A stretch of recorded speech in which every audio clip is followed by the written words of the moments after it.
कटिहार में नैतिक शक्तियों का महासंगम, देश भर से पहुंचे प्रतिनिधि। कटिहार में सामाजिक जागरूकता का एक बड़ा मंच तैयार हुआ है। प्राउडिस्ट सर्व समाज और अंगिका समाज की संयुक्त पहल पर नैतिक शक्तियों का महासंगम की शुरुआत मनिहारी मोड़ स्थित जगबंधु अधिकारी सामुदायिक भवन में हुई। ये 2 दिवसीय कार्यक्रम 21 और 22 फरवरी तक चलेगा। आयोजन में देश के अलग अलग राज्यों से सामाजिक संगठनों के प्रतिनिधि, बुद्धिजीवी और कार्यकर्ता शामिल हो रहे हैं। कार्यक्रम में प्राउडिस्ट सर्व समाज के राष्ट्रीय अध्यक्ष आचार्य दिलीप सिंह सागर की मौजूदगी खास रही। मंच से वक्ताओं ने कहा कि बदलते समय में समाज को नैतिक मूल्यों के आधार पर जोड़ना बेहद जरूरी है।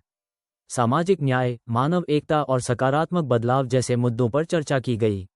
आयोजन से जुड़े सुशील कुमार ने कहा कि समाज में बिखरी नैतिक शक्तियों को एक मंच पर लाकर ही सही दिशा दी जा सकती है। उनके मुताबिक ये सिर्फ एक कार्यक्रम नहीं, बल्कि नैतिक चेतना जगाने की एक पहल है। कार्यक्रम में सैकड़ों लोगों की मौजूदगी रही। आयोजकों का कहना है कि इस मंथन से समाज को नई सोच और नई दिशा देने का संकल्प लिया गया है।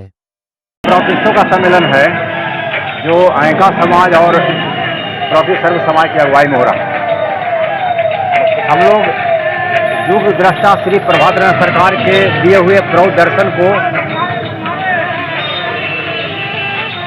भारत की धरती पर उतारना चाहते हैं, जो ये कहता है कि भारत जनगोष्ठियों का देश है, जनपदों का देश है, सबकी अलग अलग पहचान है, ठीक फुलवारी की तरह। और जब तक भारत के जो जनपद हैं, जनगोष्ठी हैं जिसे कहते हैं, उनको अपने अपने क्षेत्र में अपने अपने संसाधन पर जीवन यापन करने का अधिकार था, उसी काल में भारत सोने की चिड़िया बना था और विश्व गुरु का पद हासिल किया था। दुख की बात है कि पूंजीवादी संस्कृति, पूंजीवादी व्यवस्था के चलते ये जो केंद्रित अर्थव्यवस्था भारत में लाया गया, उसके चलते भारत की जो अपनी पहचान थी, गांव आधारित पहचान थी, जनगोष्ठी आधारित पहचान थी, वो मिट गया और केंद्रित अर्थव्यवस्था का जन्म हुआ।